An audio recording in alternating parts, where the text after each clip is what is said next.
आप सभी का स्वागत है आपका अपने यूट्यूब चैनल मैथ प्लांटेशन में। बच्चों, हमने पीछे क्लास 6 के मेंसुरेशन पढ़े जिसमें हमने पेरीमीटर के बारे में जाना, पेरीमीटर कैसे निकालते हैं एक रेक्टेंगल के, स्क्वायर के यानी इक्विलैटरल ट्रायंगल के, इसके बारे में जाना। हमने एरिया क्या होता है इसके बारे में जाना। फिर हमने ये देखा कि आप एरिया ऑफ रेक्टेंगल कैसे निकलता है या एरिया ऑफ स्क्वायर कैसे निकलता है। तो बस मैं एक छोटा सा रिव्यू आपको पहले करा देता हूँ, फिर मैं आज स्टार्ट करने वाला हूँ क्लास 7th का मेंसुरेशन। यहाँ पर बच्चों मैंने पेरीमीटर के बारे में बताया था कि किसी भी क्लोज्ड शेप के जो बाउंड्री की लेंथ होती है वही आपका पेरीमीटर होता है। आप इस डेफिनेशन को भी अगर पढ़ेंगे तो कुछ ऐसा ही आपको समझ में आएगा कि perimeter is the distance covered along the boundary forming a closed figure when you go around the figure 1। देखा कि किसी भी क्लोज्ड फिगर के चारों तरफ जब आप मूवमेंट करते हैं तो एक डिस्टेंस आपके द्वारा कवर्ड किया जाता है। उस मतलब यानी कि उसका जो लेंथ होता है वो आपका पेरीमीटर होता है। यानी कि किसी भी क्लोज्ड शेप की बाउंड्री का जो लेंथ होता है वो पेरीमीटर होता है। एक सिंपल सा लैंग्वेज में आप यदि कहना चाहते हैं तो कह सकते हैं। फिर मैंने देखा था कि पेरीमीटर ऑफ रेक्टेंगल क्या होता है, तो हम लोगों ने देखा कि 2 इंटू लेंथ प्लस ब्रेथ इसका फॉर्मूला होता है। फिर हमने देखा कि पेरीमीटर ऑफ स्क्वायर क्या होता है, 4 into length of its side. यानी कि आप स्क्वायर का चूंकि सारा साइड इक्वल होता है इसीलिए 4 से मल्टीप्लाई कर दीजिए किसी एक साइड के लेंथ की, तो आपका वो पेरीमीटर निकल के आपके सामने है।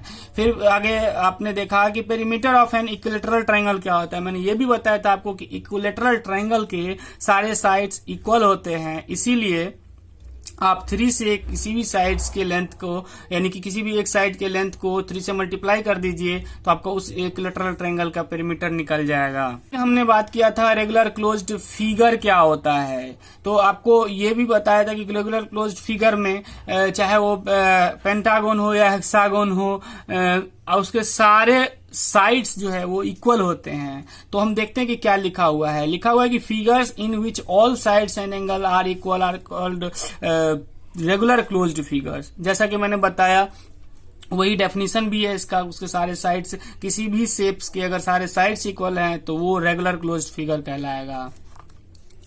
उसके बाद है कि the amount of surface enclosed bye a closed figure is called its area. यहाँ एरिया का डेफिनेशन भी मैंने आपको बताया था कि किसी भी क्लोज्ड फिगर के जो इनक्लोज्ड सरफेस होते हैं, यानी कि हम जो अगर मान के चले कि ये एक क्लोज्ड फिगर है तो ये क्या है, इस सरफेस को घेर रखा है। ये सरफेस जो है ना इस मतलब बाउंड्री से ये क्लोज हो रखा है, तो ये क्या हुआ इसका, ये एरिया हुआ इसका। फिर मैंने पढ़ा था कि एरिया ऑफ रेक्टेंगल क्या होता है, लेंथ इनटू ब्रेथ। फिर मैंने पढ़ा था कि एरिया ऑफ स्क्वायर क्या होता है, साइड इनटू साइड। तो ये थे बच्चों क्लास 6 के रिव्यू। तो चलिए हम चलते हैं अब क्लास 7 में हमें क्या पढ़ना है। क्लास 7th में जो मेंसुरेशन का चैप्टर है उसका नाम है पेरीमीटर एंड एरिया। जैसा कि हम पढ़ते भी आ रहे हैं, थोड़ा बहुत हमने रिव्यू भी कर लिया कि हमने क्या क्या पढ़ा क्लास 6 में। 7 में हम कुछ और अलग अलग टाइप के फिगर के पेरीमीटर एंड एरिया निकालना सीखेंगे। तो चलिए इनके जो कुछ इंट्रोडक्शन और कुछ स्क्वायर एंड रेक्टेंगल्स के बारे में कुछ एक्टिविटी वगैरह जो समझाया गया उसके ऊपर बात करते हैं। इंट्रोडक्शन में क्या दिया हुआ है कि in class 6 you have already learned perimeter of plane figures and area of square and rectangles. Perimeter is the distance around a closed figure while area is the part of plane or region occupied by the closed figure, जो कि अभी मैंने review में भी बताया है।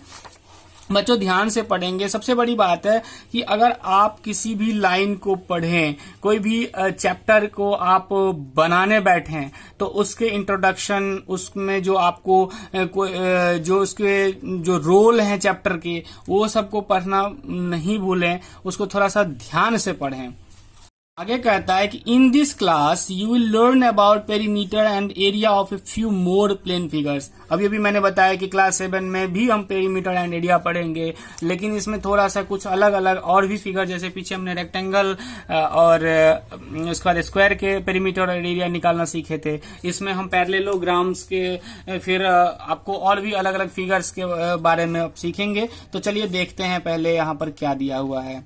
लिखा हुआ है कि Ayush and Diksha Diksha made picture. Ayush made his picture on a rectangular sheet of length 60 centimeter and breadth 20 centimeter, while Diksha made hers on a rectangular sheet of length 40 centimeter and breadth 35 centimeter. Both these pictures have to be separately framed and laminated. अब देखिए, एक rectangular है और दूसरा जो है वो भी आपको रेक्टेंगुलर ही है, पर वो अलग अलग पिक्चर बनाया गया और अलग अलग उसका फ्रेमिंग किया गया, अलग अलग उसका लेमिनेशन किया गया। आगे कहता है कि हु हैज टू पे more for framing if the cost of framing is इतना रुपया पर से, मतलब 3 rupees per centimetre. If the cost of lamination is ₹2 per centimeter square, who has to pay more for lamination? अब देखिए यहाँ पर क्लियर कट लिखा हुआ है कि दोनों ने फ्रेमिंग करवाया, दोनों ने लेमिनेशन करवाया। तो अब क्या है कि आपको अगर लेमिनेशन की बात हो रही है, इसका मतलब वो पूरे एरिया का लेमिनेशन होता है ना बच्चों। कोई भी फिगर का आप लेमिनेशन कराने जाते हैं तो क्या वो बॉर्डर का थोड़ी लेमिनेशन करता है, वो तो पूरे पेज का लेमिनेशन या पूरे पिक्चर का लेमिनेशन करेगा। उसी तरीके से अगर आप उसके फ्रेमिंग करवाने जाते हो बच्चों, तो वो इस समय थोड़ी सारा जगह फ्रेमिंग कर देगा, वो तो बॉर्डर को केवल फ्रेम करता है। तो आपको समझ में आ गया होगा एक्चुअली ये कहना क्या चाह रहा है। ये कहना चाह रहा है कि प्रैक्टिकली आप क्या देखते हैं, यदि आपको कॉस्ट निकालना है फ्रेमिंग का तो क्या करेंगे, उसके पेरीमीटर निकाल लेंगे और जो पेरीमीटर निकाल के आएगा उसको आप 3 रुपीज पर सेंटीमीटर से मल्टीप्लाई कर देंगे तो आपका फ्रेमिंग का कॉस्ट निकल जाएगा। फिर जब आप ये लेमिनेशन करवाने जाते हैं तो लेमिनेशन के लिए आपको एरिया निकालना पड़ेगा। उसका कॉस्ट दे रखा है कि 2 रुपीज पर सेंटीमीटर स्क्वायर। ये जो है आपका कॉस्ट पर सेंटीमीटर स्क्वायर है, तो आप उसका एरिया निकालेंगे, फिर जो भी आएगा उसको 2 रुपीज पर सेंटीमीटर स्क्वायर से मल्टीप्लाई कर देंगे तो आपका लेमिनेशन का खर्चा निकल जाएगा। तो आगे कहता है कि for finding the cost of framing we need to find perimeter and then multiply it by the rate for framing. For finding the cost of lamination we need to find area and then multiply it by rate of for lamination.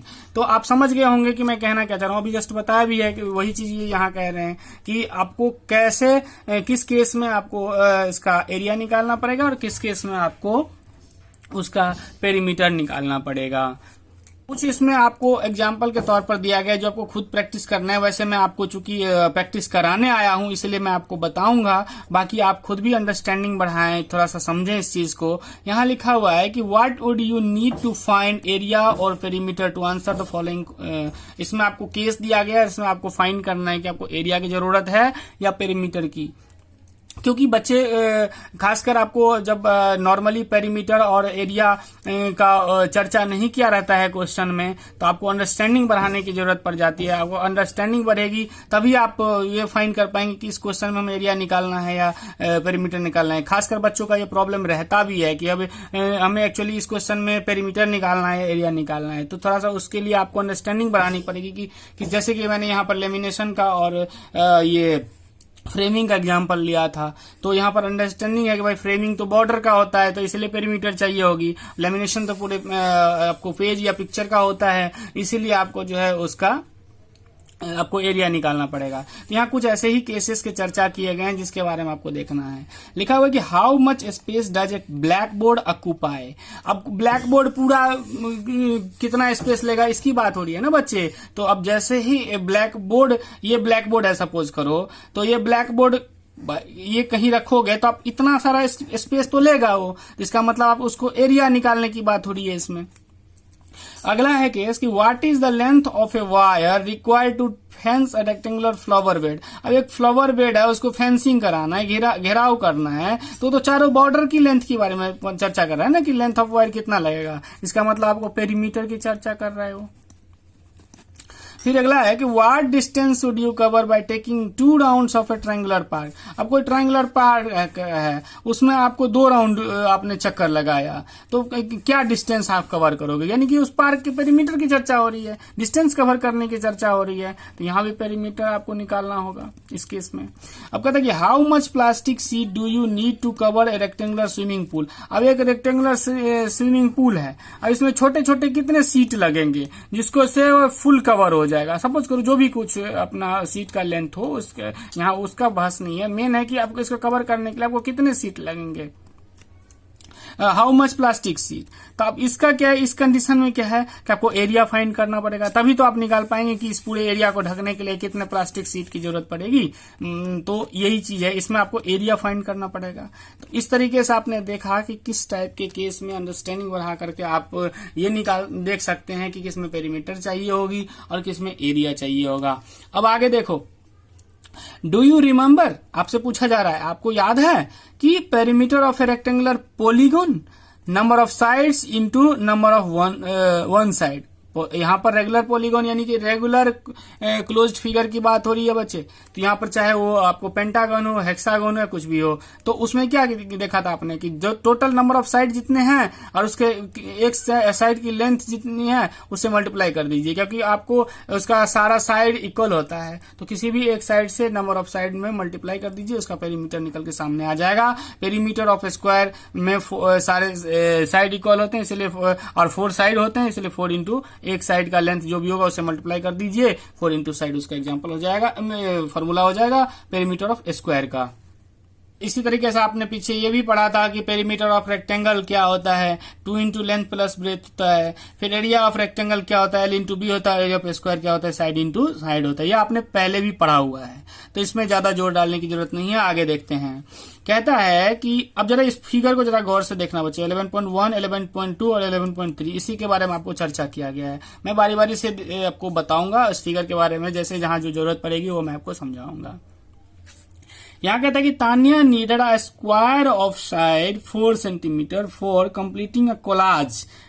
ठीक है, तो collage बनाने के लिए जो है एक आपको स्क्वायर शीट की जरूरत है जो कि 4 सेंटीमीटर आपको उसका एक साइड जो है होना चाहिए। तो कहता है कि she had a rectangular sheet of length 28 centimetre and breadth 21 centimetre, figure 11.1। मतलब इसकी चर्चा हो रही है बच्चे। इसमें देखो आपकी ये कह रहा है कि 28 सेंटीमीटर यहाँ पर इसका लेंथ है और 21 सेंटीमीटर इसका ब्रेथ है। C cut off a square of side 4 centimetre from the rectangular sheet, यानी कि देख रहे हो दूसरे फिगर में उसकी चर्चा की गई है कि यहाँ पर 4 सेंटीमीटर का साइड कट कर लिया गया। कहता है कि हर friend saw the remaining seat 11.2 and ask Tania. उसकी जो फ्रेंड है वो देखती है और फिर तानिया से क्या क्वेश्चन क्या करते हैं जरा देखो। Has the perimeter of the seat increased और डिक्रीज्ड नाउ। पेरीमीटर की बच्चों, तो यहाँ देखो अगर आपको इसका पेरीमीटर निकालने के लिए बोला जाता है, आप इसी फिगर को इसमें देखेंगे तो आपको यहाँ से यहाँ तक जितना यानी कि 4 सेंटीमीटर ही होता है। और अब यदि इसको ये कटा हुआ फिगर को अगर आपको पेरीमीटर निकालने के लिए बोला जाए तो आपको ये 4 सेंटीमीटर के बदले आपको ये 4 पहले चलना होगा, ये फिर 4, ये फिर 4, यानी कि 4 3 या 12 सेंटीमीटर आपको एक्स्ट्रा पेरीमीटर निकल जाएगा। यानी कि ये बॉर्डर तो आप लेंगे ही लेंगे, और उसके बाद ये और ये तीनों जोड़ के जहां 4 सेंटीमीटर ही आपको ऐड होता है पेरीमीटर में, वहां अब क्या होने वाला है 12 सेंटीमीटर ऐड होने वाला है। तो यानी कि आपको अगर किसी भी गिवन फिगर में से अगर आप कोई भी एक अलग सी ये क्लोज्ड फिगर आप उसमें से कट कर लेते हैं तो आपका पेरीमीटर बढ़ जाता है। ये प्रैक्टिकली मैं आपको समझाया हूं। तो अब आपसे पूछा जा रहा है कि has the total length of side AD increased after cutting of the square. Yes, ये साइड इंक्रीज हो जाएगा क्योंकि ये यहां से यहां तक फिर नीचे आएगा, फिर इधर जाएगा, फिर ऊपर जाएगा, फिर जाकर के A के पास पहुंचेगा, यानी इसकी लेंथ बढ़ गई। हैज द एरिया इंक्रीज्ड और डिक्रीज्ड। इसके एरिया कम ज्यादा क्या होंगे? तो बच्चों अगर एरिया होता तो इसमें ये सारे यानी कि ये पूरा का पूरा आपको एरिया निकलता। अब तो इतना कट हो गया ना उसमें से इतना कट, तो एरिया क्या हो गया? कम हो गया। तो अगर किसी भी गिवन क्लोज्ड शेप में से कोई भी शेप उसमें से कट कर लिया जाता है तो पेरीमीटर जो है वो बढ़ जाता है और एरिया जो है वो कम हो जाता है।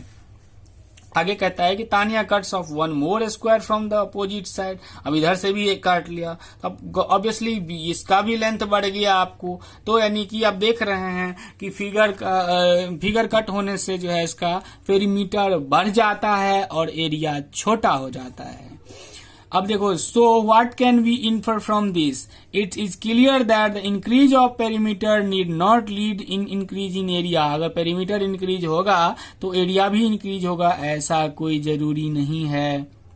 इस तरीके से ये ट्राई दिस के लिए आपको कुछ दिए गए हैं, मैंने एक्टिविटी या अंडरस्टैंडिंग बढ़ाने के लिए आपको कुछ लाइन दिए गए हैं। इसको मैं अभी डिस्कस नहीं करूंगा, इसलिए नहीं करूंगा क्योंकि फिर आप भी कुछ मेहनत करोगे बच्चे, तभी आप हमारी बातों को ज्यादा समझ पाओगे। और ये भी जो कुछ करने के लिए आपको एक्टिविटी दिया गया है वो इसी के बेस पे आधारित है जो अभी मैंने आपको समझाया है। इसीलिए आपको इसको केयरफुली रीड करके आपको अपनी अंडरस्टैंडिंग बढ़ानी है। अगर फिर भी कोई दिक्कत होता है तो आप कमेंट बॉक्स में लिखिए, हम आपको उसका रिप्लाई करेंगे और उसके ऊपर अगर जरूरत पड़ी तो वीडियो भी बना देंगे।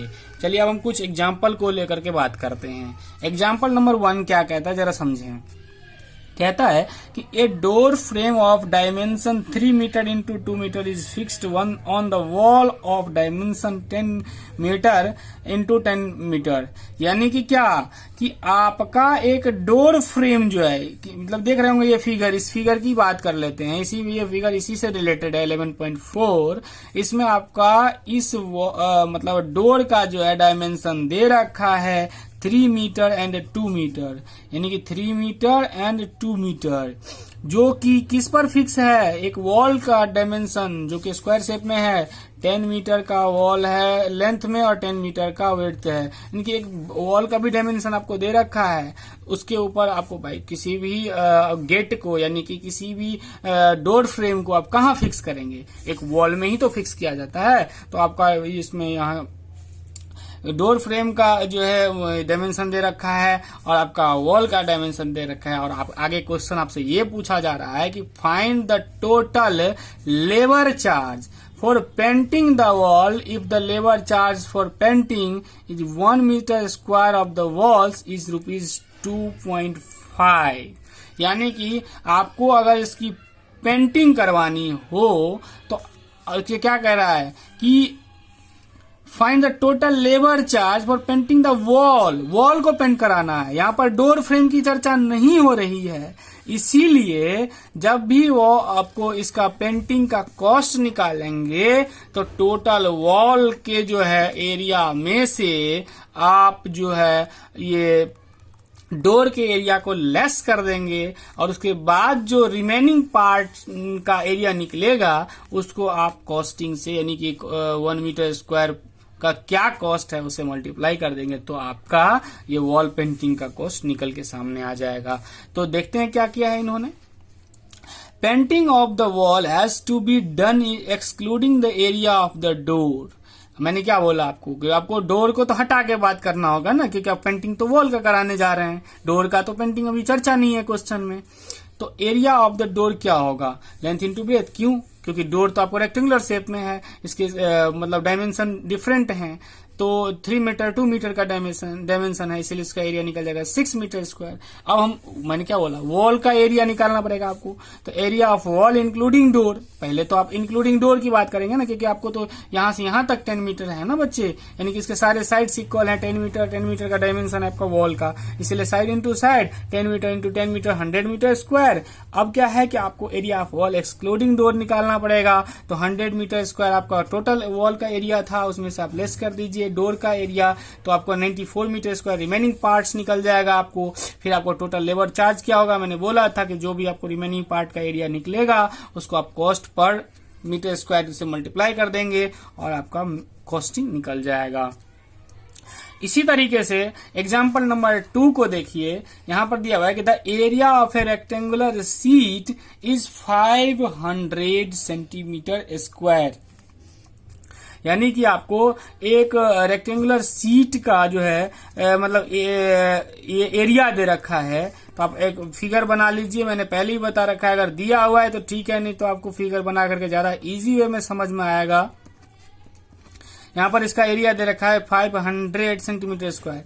If the length of the seat is 25 centimetre, ये 25 सेंटीमीटर इसका लेंथ है, आपको विड्थ फाइंड करना है। तो also find the perimeter of the rectangular seat, आपको पहले विड्थ निकलेगा उसके बाद ही आप जो है इसका पेरीमीटर फाइंड कर सकते हैं। तो मैंने आपको बताया था बच्चों कि आपको एक रेक्टेंगुलर शेप का जो है एरिया निकालना हो तो उसका फॉर्मूला होता है लेंथ इंटू ब्रेथ, और आपका यहाँ पर एरिया ऑफ रेक्टेंगुलर शीट दे रखा है 500 सेंटीमीटर स्क्वायर, लेंथ दे रखा है आपको 25 सेंटीमीटर, तो आपको निकालना है उसका विड्थ। तो यहाँ पर एरिया ऑफ रेक्टेंगल मैंने बताया L इंटू बी होता है, तो आपको यहाँ पर आपको ब्रेथ निकालना है तो L को आप इस साइड अगर ले आएंगे तो B equal to area by L हो जाएगा। एरिया आपको 500 सेंटीमीटर स्क्वायर दे रखा है और लेंथ 25 सेंटीमीटर दे रखा है, तो विड्थ आपको निकल जाएगा 20 सेंटीमीटर। तो पेरीमीटर अब निकालना है, आपको लेंथ पता चल गया, विड्थ पता चल गया, अब आपको पेरीमीटर निकालना है। तो पेरीमीटर ऑफ सीट निकलेगा 2 इंटू एल प्लस बी के फॉर्मूले से, तो 2 इंटू एल कितना है 25 सेंटीमीटर प्लस 20 सेंटीमीटर, तो हो जाएगा 90 metre. So the width of the rectangle sheet is 20 centimetre and its perimeter is 90 centimetre. Example number 3 को देखते हैं बच्चे। एग्जाम्पल नंबर 3 के ऊपर बात करते हैं कि लिखा हुआ है कि Anu want to fence the garden in front of her house. House के सामने गार्डन है, उसमें वो फेंसिंग करवाना चाह रही है। फिगर आपको बोला है 11.5 को देखने के लिए। कहता है कि on 3 sides with length 20 metre, 12 metre and 12 metre, find the cost of fencing at the rate of 150 per metre. अब क्या है कि इसमें आपको बता रहा है कि 3 साइड से ही फेंस करना है, ठीक है। तो आपको सबसे पहले बात है कि आपको तीनों साइड का जो है पेरीमीटर चाहिए, और पेरीमीटर जब निकल जाएगा तो पर मीटर के हिसाब से 150 रुपया आपका खर्चा आएगा, उससे मल्टीप्लाई कर दीजिए, आपका उसका फेंसिंग का कॉस्ट निकल जाएगा। The length of the fence required is the perimeter of the garden. Obviously मैंने चर्चा भी किया है, पीछे भी आपने इस टाइप के कुछ क्वेश्चन 6 में भी बनाए हैं। एक्सक्लूडिंग वन साइड, अब चारों साइड का तो बोल नहीं रही है, वो तो 3 ही साइड बोल रही है कि उसका फेंसिंग करवाना है अनु को। तो व्हिच इज इक्वल टू, जो कि दे रखा है 20 मीटर, 12 मीटर, 12 मीटर, तो 44 मीटर इसका पेरीमीटर हो जाएगा। तो कॉस्ट ऑफ फेंसिंग क्या होगा, तो जो पेरीमीटर आपका निकला है उसके सामने उसको आपको 150 से मल्टीप्लाई कर दीजिए, आपका टोटल 6600 जो है आपका ये कॉस्टिंग निकल के सामने आ जाएगा। एग्जाम्पल नंबर 4 को बढ़ते हैं बच्चों। सबसे पहले एक अच्छे स्टूडेंट का ये क्वालिटी होता है कि जो भी क्वेश्चन को आप सॉल्व करने के लिए जाए, एग्जाम्पल को अंडरस्टैंड करने के लिए जाए, तो सबसे पहले क्वेश्चन की अंडरस्टैंडिंग होनी चाहिए। रीडिंग और अंडरस्टैंडिंग कैपेसिटी आपको बढ़ानी पड़ेगी। उसके लिए आपको थोड़ा सा जो है मेहनत करना पड़ेगा और हमारे साथ साथ आपको चलना होगा, जिससे कि आप उस दौर में कंटिन्यू रहें, आप उसको समझें, उसको अपने आगे लाइफ में जो है इसको अच्छे बेहतर बनाने की कोशिश करें। यहाँ पर एग्जांपल नंबर 4 देखते हैं। कहता है कि a wire is in the shape of a square of side 10 centimetre. कहता है कि एक वायर है जो कि स्क्वायर शेप में है, जिसका साइड 10 सेंटीमीटर दे रखा है। If the wire is rebent into a rectangle of length 12 centimetre, find its breadth. देखिए एक फिगर में बना के आपको समझा रहा हूं ताकि आपको ये क्वेश्चन क्लियर समझ में आ जाए। अब क्या है कि पहले एक स्क्वायर शेप में वायर से एक स्क्वायर शेप बनाया जा चुका है, जिसका एक साइड 10 सेंटीमीटर है, तो ऑब्वियसली इसके पेरीमीटर कितने होंगे, पेरीमीटर ऑफ स्क्वायर कितना होगा 10 इंटू 4 यानी कि 40 सेंटीमीटर। अब क्या है कि इसी वायर से इसको रिवेंट किया गया, मतलब पहले स्क्वायर था, उसको स्क्वायर हटा करके अब उससे एक रेक्टेंगल बनाया गया। अब वो रेक्टेंगल क्या होगा, जिसका लेंथ जो है 12 सेंटीमीटर रहेगा, कंडीशन दे रखा है, और आपको विड्थ निकालना है। तो आप एक बात बताइए, वायर का अगर आप रिवेंट करें या उसको मोड़ के कुछ और शेप में बना दें, क्या उसके लेंथ में कोई कमी ज्यादा होगा? नहीं भाई, वायर तो उतना ही बड़ा है ना, बस शेप चेंज कर रहे हैं आप उसका मतलब स्क्वायर से रेक्टेंगल में बनाने जा रहे हैं, तो लेंथ तो वही है, तो इसका मतलब पेरीमीटर तो सेम रहेगा। तो अगर 40 सेंटीमीटर पेरीमीटर है तो आपका पेरीमीटर बराबर होता क्या है 2 इंटू एल प्लस बी। यानी कि यहाँ पर देखिए 2 इंटू एल प्लस बी। अब एल आपका 12 सेंटीमीटर पता है, बी नहीं पता है, बी ही तो निकालना है। तो आप इसके लिए 2 को इधर लाए तो 20 हो गया, यानी कि आपको 12 प्लस बी इक्वल टू 20। तो B equal to 20 minus 12 equal to 8 centimetre का विड्थ निकल गया। अब आगे कहता है which enclose more area, square और रेक्टेंगल। तो ऑब्वियसली अगर इसका जवाब आपको देना है तो आपको दोनों के एरिया निकालने पड़ेंगे। तो आपने क्या किया, आपको इसका भी साइड डायमेंशन पता हो गया, इसका भी डायमेंशन पता हो गया, दोनों से एरिया आप अलग अलग निकाल लीजिए। किस इसमें आपको देखिए स्क्वायर का फॉर्मूला लगा के आपको स्क्वायर का एरिया निकल गया, रेक्टेंगल का फॉर्मूला लगा रेक्टेंगल का एरिया निकल गया, और देखने से ही पता चल रहा है 100 centimetre square is more than the area of rectangle 96 centimetre square, so the area of square is more. इसी तरीके से आप एग्जांपल नंबर 5 बनाएंगे और ये आप मेरे को कमेंट बॉक्स में बताएंगे कि क्या आप एग्जांपल नंबर 5 जो है अच्छे से बना पाए कि नहीं, आपको समझ आया कि नहीं। फिर भी अगर नहीं आएगा तो आप जरूर कमेंट बॉक्स में बताना। मैं नेक्स्ट जो कोई भी वीडियो लेकर के आऊंगा तो मैं उसका ध्यान रखूंगा और वो एग्जांपल मैं आपको बना के बाकायदा समझा दूंगा, ताकि आपको अपना सिलेबस में कोई दिक्कत ना हो, आपको पढ़ने में भी अच्छा लगे। तो ये था बच्चों हमारा इंट्रोडक्शन वीडियो मेंसुरेशन क्लास 7 के ऊपर। अब नेक्स्ट जो मैं वीडियो लेकर के आऊँगा वो आपको एक्सरसाइज 11.1 का एक एक क्वेश्चन का सॉल्यूशन रहेगा। उसमें हमारे साथ आप बने रहिए, हमारे चैनल को लाइक सब्सक्राइब और शेयर ज़रूर कीजिए ताकि और भी बच्चे लाभान्वित हो सके। तो हमारे नेक्स्ट वीडियो का इंतज़ार करें बच्चों। बहुत बहुत धन्यवाद आपको। Thanks for watching my video.